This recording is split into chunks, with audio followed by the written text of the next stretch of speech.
My mission is simple, to make you money. I'm here to level the playing field for all investors.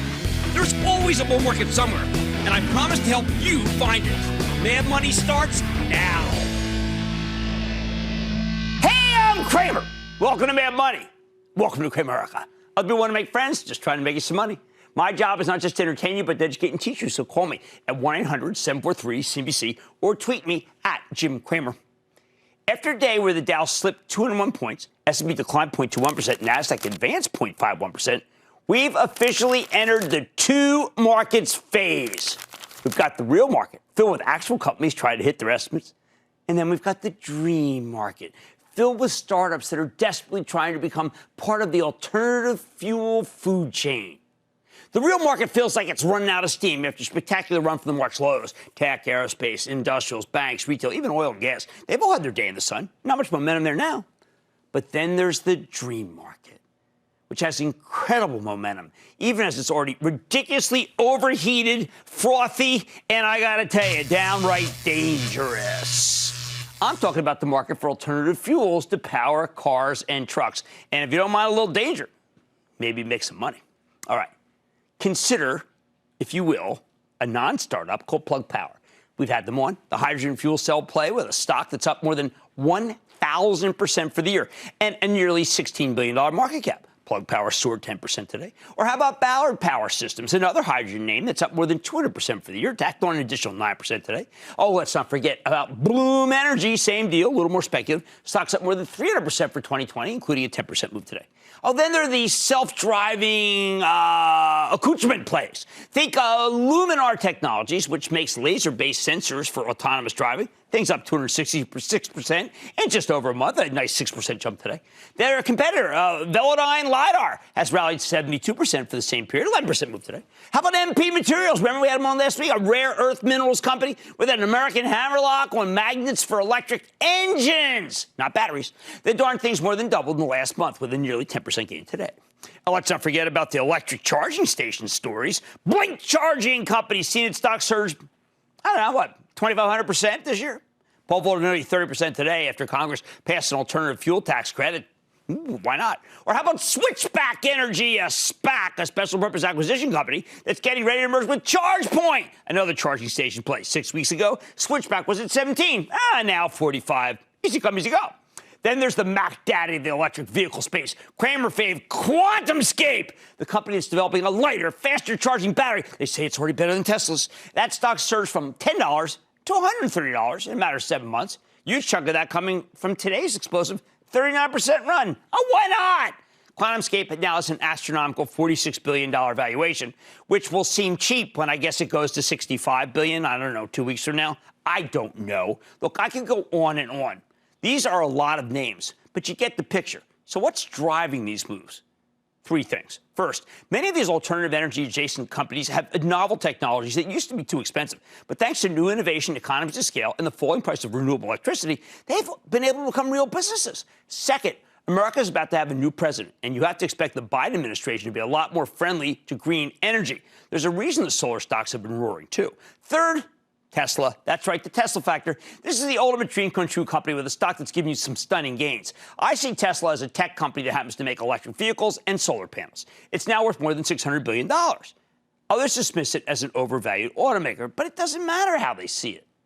Tesla's success has opened the door for a host of other electric car plays that have come public by merging with special purpose acquisition companies, or you just kind of made it into the realm, so to speak. There's Fisker, the asset-light electric SUV designer. That stock's up 50% from the default SPAC starting point of $10. There's Lordstown Motors, up 10. That's up 100%. How about Workhorse, another EV maker with a stock that's jumped ominous 666%. Ooh. You got the Chinese competitors, NIO. It's up 1,000% for the year. What do you expect? How about Xipeng? It's more than doubled since late October. Now, all these electric dream stocks have enough of a connection to Tesla that their sky valuation means little to these buyers. Only Tesla makes any real money here, but that doesn't bother these buyers at all. After all, Tesla lost fortunes for years. I mean, now it's practically printing money. So who's to say that, I don't know, pick one. I don't know, Fisker. Hey, maybe Apple should buy Fisker, put their engines in Fisker. I don't know, NIO. I mean, who's to say that Workhorse shouldn't be the next Tesla? I mean, what happens, though? What happens when the dream market slams headfirst into the real market? What happens when they need to deal with a company that's not a fairy tale, but an actual business with real products, real revenues, and real earnings? Well, it works. Today, the dreams collided with Apple, the largest company in the world by market cap. Reuters just published a piece speculating that Apple wants to get into the electric car business. In response, the biggest stock in the market rallied nearly 3%, taking its valuation up to $2.2 trillion. Apple's as tight-lipped as ever. I went directly to them. They say no comment. This is a company that refuses to show its hand until it's good and ready. But when you consider that they've spent, let's say, $18 billion on R&D, I wouldn't be surprised if they got an electric vehicle somewhere on the drawing board. We know Apple likes to disrupt big end markets. It does get bigger in the auto industry. If there's anyone who can give Tesla a run for the money, it's Tim Cook and his team at Apple. So do you buy it on the rumor? Honestly, who cares? Unlike the electric vehicle plays that I just mentioned, all of which trade on hopes and dreams, you could actually buy Apple because it's making a fortune selling ridiculously popular products like the iPhone 12. Demand is off the charts. Given that these guys have the best customer satisfaction numbers of any company on earth, whether it be for the watch, for the computer, it doesn't matter. You have to judge Apple based on the lifetime value of its customer base, the same way you judge a consumer packaged goods company. Selling you the phone, it just gets their foot in the door. After that, they collect subscription revenue and take a cut of App Store sales for years to come. That's why I think the stock is more upside, even after a terrific run this year. I'm not saying we should value Apple the way we value Tesla or any of these behind me. I can't even imagine where that would put the stock. But can we at least value it like we do Clorox, Colgate, or Procter? There's just one problem with my Apple analysis. I've been saying this for years. I think it's still true. But, man, imagine if there was a catalyst beyond the subscription revenue stream. If Apple's really working on an electric car, well, hey, guess what? The upside could be enormous. Now, what do you do if you own the dream stocks? Look, I don't want to wake you up. I like your dream. I've recommended selling some of these stocks before, but because I thought it was time to ring the register. They'd moved so much, but they just keep roaring. However, you only need to get rich once, people. So after today's moves, maybe you want to take a little bit off the table. You say, oh, my God, that's what Cramer says. But you know what? I want you to make money, not just look at it on paper. I want you to take it home. I'll say one thing, though. If the people running these electric vehicle companies know what the heck they're doing with finance, they'll offer massive quantities of stock right here, tomorrow morning. Most of them are a long way from profitable. They could take care of their funding needs for years to come. They'd be nuts not to do gigantic offerings. This is as free as money will ever be. They would be fools if they missed this opportunity. This kind of thing tends to put pressure on the shares price before. But you know what? Who knows? Plug Power did an offering not that long ago, and the darn thing plowed right through it. That's the frothy dream market for you. But Apple, the bottom line is that electric vehicle merely gives you one more reason to own Apple, not trade it. Hopefully, everyone will forget this story tomorrow, and the stock will sell off, giving you another chance to buy it in a weakness. Unlike the dream stocks, which just keep weaving higher, even when it's ridiculous for them to continue to do so. Jeff in Florida. Jeff. Joe, man. Thank you so much for everything you're doing in 2020. You are busting your butt, and we appreciate it. Bringing some levity, but also truth to power, as the kids say. I like to come to play. That's just the way I like it. Look, right. Every day's the playoffs here, okay? Well, we got to get in shape for the playoffs, and that's why I would appreciate your insight on WW, the artist formerly known as Weight Watchers. You know, it's too up and down for me. It's not as consistent as I like. You have this every January, you have a hit or miss. Maybe they hit it out of the park, maybe they don't. So I don't want that pressure on myself, and I don't think you should want it either, Jeff. Let's go to Charlie in New York. Charlie. Hi, Jim. Merry Christmas. Merry Christmas right back at you. I'd like to get your take on Boston Beer. I've had the stock a little more than a year, and it's been a great pandemic performer, as I'm sure you know.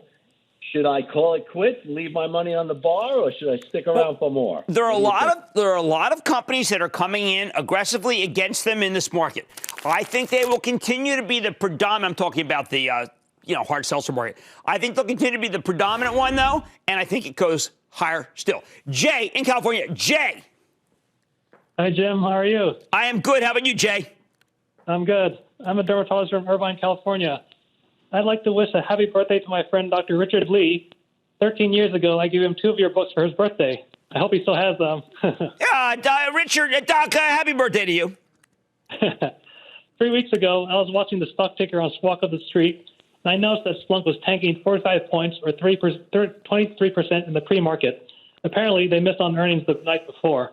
I bought some at $155 that day, and since then, it's slowly been creeping back up. So I have two questions for you. In general, when the stock tanks 25% or more in one session, is that generally a good time to buy, regardless of the company? And second, is Splunk a buy, hold, or sell? I have been watching this stock over the last 5 days just gravitate higher. It is levitating. That tells me you want to hold on to it. I know there were particular issues with the closing of the last quarter. I bet you they're getting those deals done.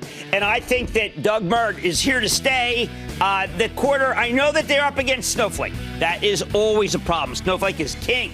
But Doug Mert promised us some good numbers coming up. I think he's going to deliver. I don't have a problem. What I'm saying is that there were deals that didn't close that should be able to be closed this quarter. All right. The real market, it looks like it's kind of got, a little momentumless, so to speak. But the EV market is on fire. Do I think it's healthy? What does it matter what I think? Buyers keep buying them. It's not what I would do, but you have every right to buy whatever you want. And the Apple news today, you know what I'm going to say. Own this one. Don't trade it. On Mad Tonight, I'm sitting down with a private company offering an innovative new way to combat the COVID-19 pandemic. I'll reveal it just ahead. Then I just can't contain it. It's a bittersweet day for the Container Store. I'm talking with the outgoing CEO, Melissa Reif, about the announcement that she's stepping down after a monster quarter. And Twilio's up 270% year to date, and it doesn't even do this stuff. I'm going to be talking with CEO Jeff Lawson about how his company is uniquely positioned to help in this current environment and a charity initiative that I'm going to take part in. Stay with Cramer. Don't miss a second of Mad Money. Follow @JimCramer on Twitter. Have a question? Tweet Cramer. #MadTweets.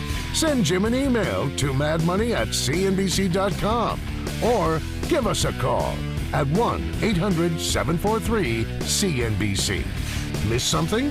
Head to madmoney.cnbc.com. Shepard Smith here. Thanks for watching CNBC on YouTube.